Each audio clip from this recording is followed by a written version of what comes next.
नमस्कार मित्रांनो. बिहारचं इलेक्शन झालं, नितीश कुमार मुख्यमंत्री झाले, भाजपचे 2 उपमुख्यमंत्री झाले आणि त्या ठिकाणचा जी काही राजकीय चर्चा आहे त्या आता बंद व्हायला पाहिजेत. परंतु चर्चा चालू आहेत आणि चर्चा अशा चालू आहेत की नितीश कुमार आता फक्त काही दिवसाचे मुख्यमंत्री आहेत. असं का बोललं जातंय?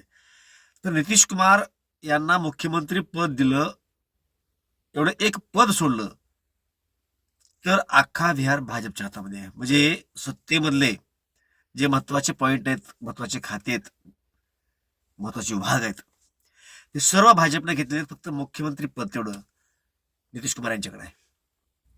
आणि नितीश कुमार यांची तब्येत तितकीशी चांगली नाही. आणि मग चर्चा अशी आहे की नितीश कुमार जर काही कारणास्तव ते आजारी पडले, दवाखान्यात ऍडमिट झाले किंवा ते राजकारणामध्ये सक्रिय राहू शकत नाही, अशी परिस्थिती आली तर नितीश कुमार यांच्या पक्षामध्ये दुसरा खंबीर असा नेता तो पक्ष चालवेल असं नाही, असं बोललं जातंय. आणि त्याचा फायदा भाजप घेईल.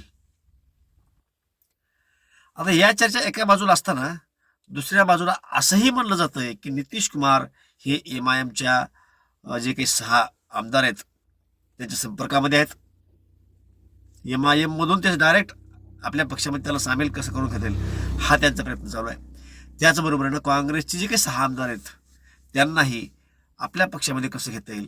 आणि हे 12 आमदार वाढल्याच्या नंतर 85+12 97 हा आकडा जाईल. आणि मग नितीश कुमार यांचा पक्ष राज्यातील मोठा पक्ष होईल आणि स्पीकरची जागा, गृहमंत्रालय, ज्या काही महत्वाच्या गोष्टी आहेत त्या आपल्याकडे घेता येतील. या अंगानं सुद्धा नितीश कुमार काम करत आहेत. आश्चर्य आहे. यातलं काय खरं काय खोटं येणाऱ्या काळामध्ये कळेल. परंतु आज तरी हे दिसतंय की बिहारची सत्ता जरी मुख्यमंत्री नितीश कुमार असले तरी नितीश कुमार यांच्या हातामध्ये नाहीये, ते पूर्णपणे भाजप याच्या हातामध्ये आहे.